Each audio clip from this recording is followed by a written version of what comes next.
Hello, everybody. Welcome to Fake Ritual. I'm Lucas Sloppy, and on today's show, we're in for a special little spooky treat. I pulled out from my personal library Scary Stories to Tell in the Dark. For my millennial listeners, I'm sure you remember this series fondly.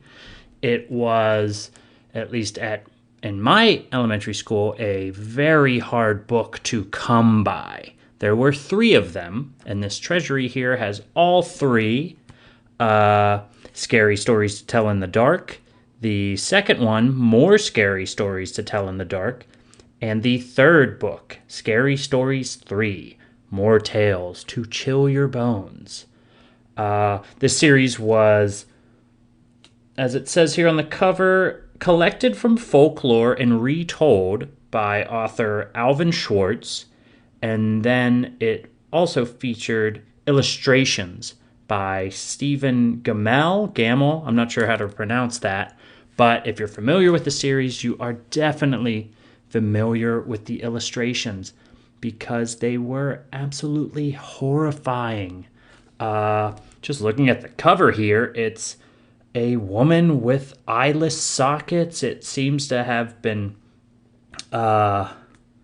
created with, I'm guessing, pencil and ink. It's very smudgy. It has this sort of nightmare quality to it. Rather haunting, I would say. And yeah, this is definitely a book and a book series that informed my current tastes, and still to this day, I think about a lot, especially the illustrations. So what I'm going to do here is forego the illustrations because this is an audio medium. I hope you were aware of that, or else your brain is in trouble. But what I'm going to do here is read one story from each of the books and do my best and tell it as well as I can, and kind of start the spooky season off right. Now, before I start these stories, worth noting, I know if you're a regular listener, you're probably wondering what is with the sporadic releases. Where are the real episodes? Where are the big episodes? They will be coming. I have some pre-recorded material that I'm still trying to get to. Just been a busy month, so thank you for bearing with me. But October is always inspiring, so I'm very much looking forward to bringing you more of this fake world of mine. And just having fun. But anyways, without any further ado, let us get to the first story. This is from the first book in the series, Scary Stories to Tell in the Dark, and this story is called The Thing.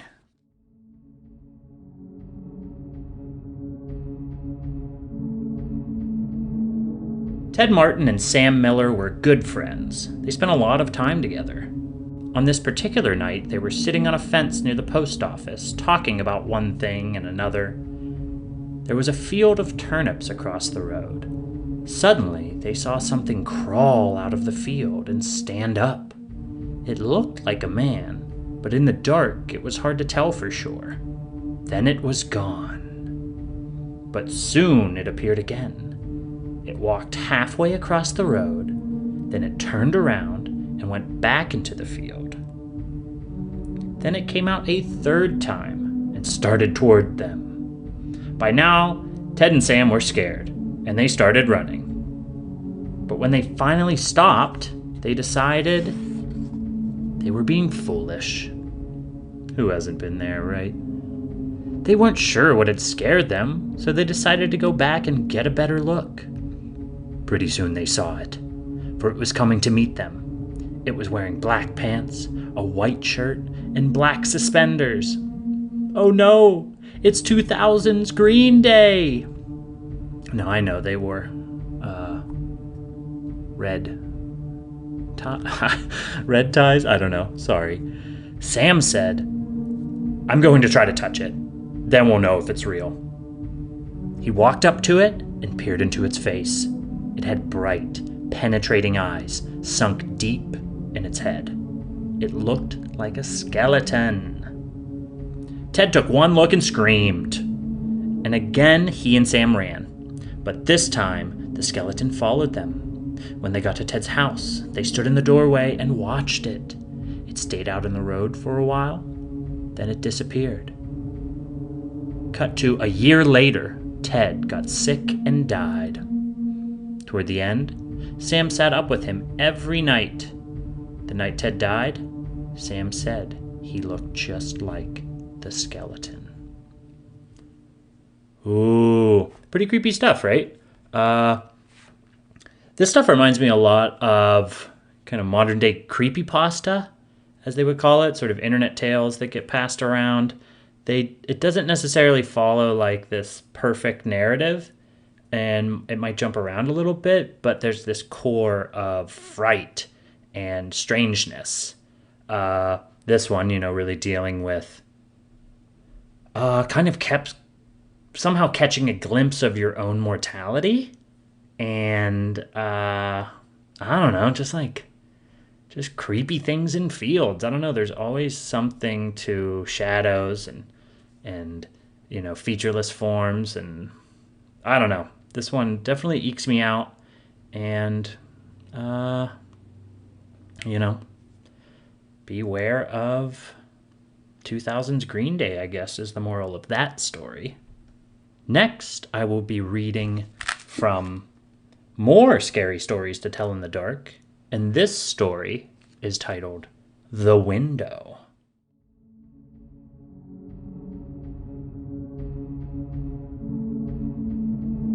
Margaret and her brothers, Paul and David, shared a small house on top of a hill just outside of the village.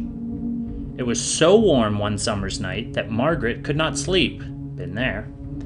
She sat up in bed in the darkness of her room, watching the moon move across the sky.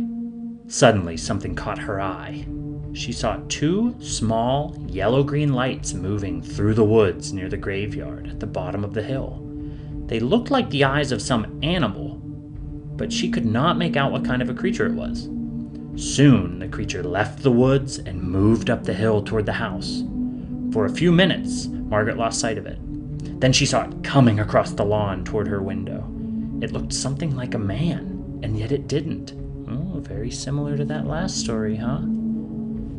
Margaret was terrified. She wanted to run from her room, but the door was next to her window. She was afraid the creature would see her and break in before she could escape. When the creature turned and moved in another direction, Margaret rushed to the door. But before she could open the door, it was back. Margaret found herself staring through the window at a shrunken face like that of a mummy. Its yellow-green eyes gleamed like a cat's eyes. Meow. She wanted to scream, but she was so frightened that she could not make a sound. I've thankfully never been that frightened. I am never without words. The creature broke the window glass, unlocked the window, and crawled inside. Holy fuck. This is some The Ring shit. Margaret tried to flee, but the creature caught her. It twisted its long, bony fingers into her hair, pulled back her head, and sank its teeth into her throat. Margaret screamed and fainted. When her brothers heard her piercing scream, they rushed to her room. But by the time they got the door unlocked, the creature had fled. Margaret lay on the floor, bleeding and unconscious. While Paul tried to stop the bleeding, David chased the creature down the hill toward the graveyard. But soon he lost sight of it. The police thought it was the work of an escaped lunatic who believed he was a vampire. Very Richard Chase for any true crime fans out there. When Margaret recovered, her brothers wanted to move to a safer place where it would be harder to break in.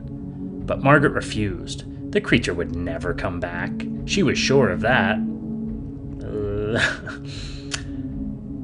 But just in case, Paul and David began to keep loaded pistols in their room.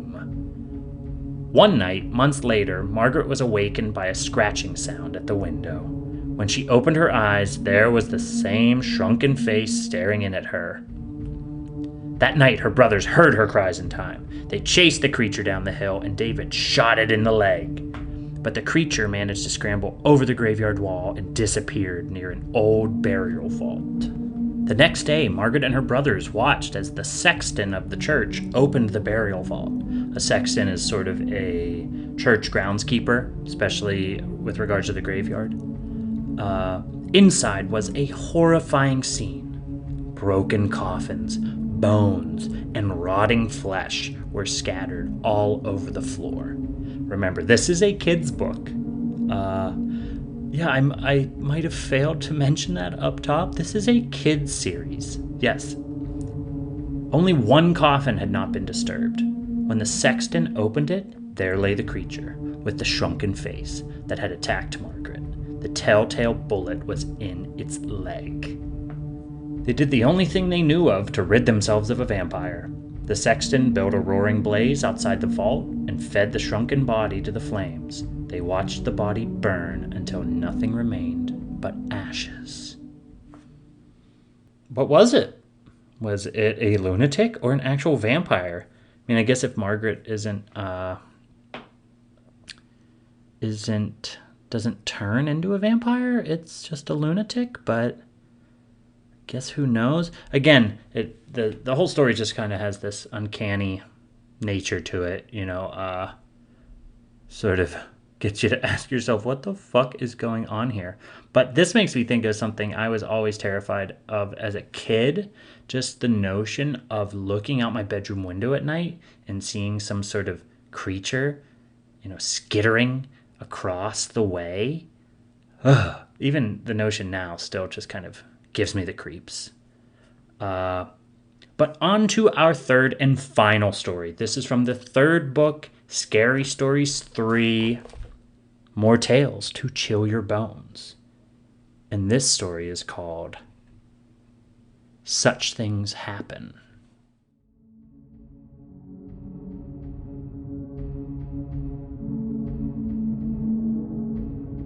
When Bill Nelson's cow stopped giving milk, he called the veterinarian. There's nothing wrong with that cow, the vet said. She's just stubborn. That or some witch got hold of her. Bill and the vet both laughed.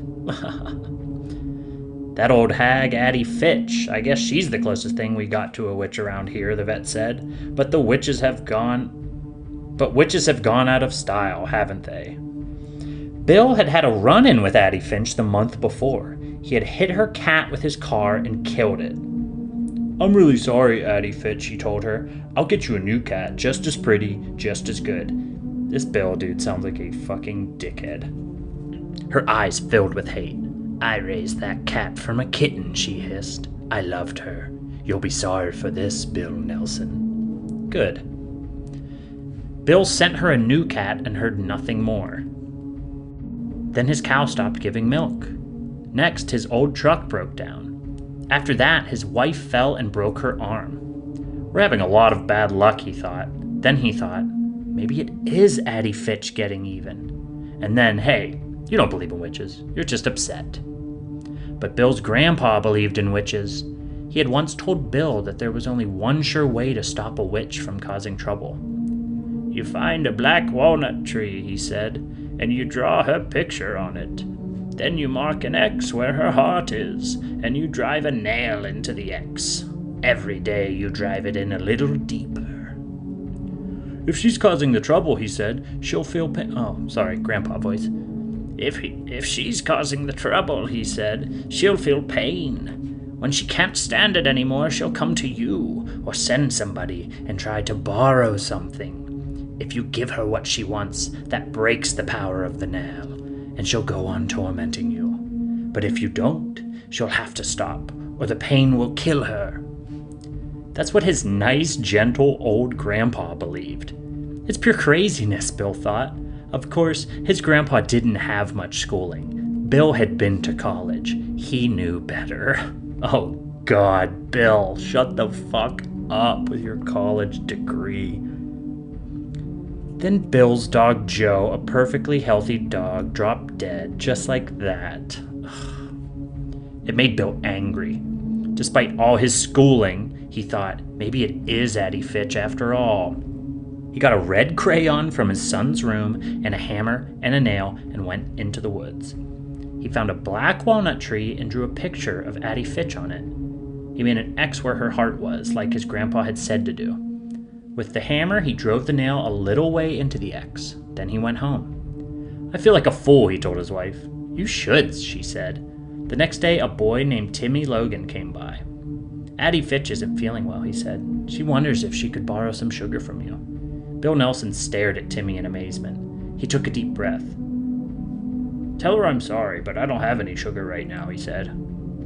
When Timmy Logan left, Bill went back to the walnut tree and drove the nail in another inch.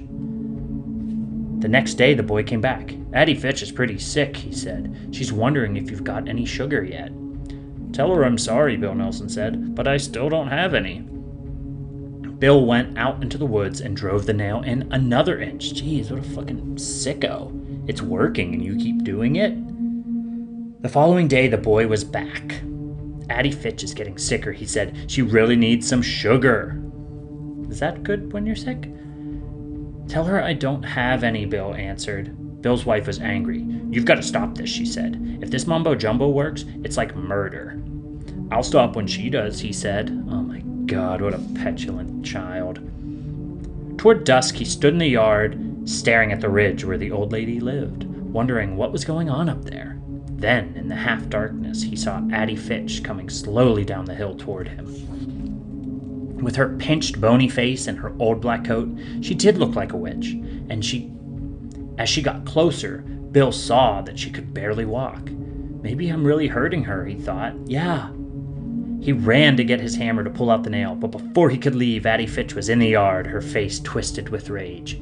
"First you killed my cat," she said. "Then you wouldn't give me a bit of sugar when I needed it." She swore at him and fell dead at his feet. "I'm not surprised that she dropped dead that way," the doctor said later. "She was very old, maybe 90. It was her heart, of course." "Some people thought she was a witch," Bill said. "I've heard that," the doctor said. "Somebody I know thought Addie Fitch had witched him," Bill went on. "He drew a picture of her on a tree, then drove a nail in it to make her stop." "That's an old superstition," the doctor said. "But people like us don't believe in that sort of thing, do we?" Well, Bill Nelson's a dickhead, and Addie Fitch is dead, but yeah, it kind of goes to show you that, college education won't keep you from dangerous, superstitious thinking, I guess. But what do I know? Anyways, that's our show. I hope you enjoyed those stories. And I hope that was fun for you as much as it was for me. But yeah, be sure to follow us on Instagram at Fake Ritual and, hop on wherever you listen to your podcast to rate, review, and subscribe. That really helps us out. And, look forward to next week where hopefully I will be getting out a full episode featuring some other Pittsburgh podcasters. Anyway, this is Lucas Sloppy signing off. And remember, fakers, your college degree ain't shit.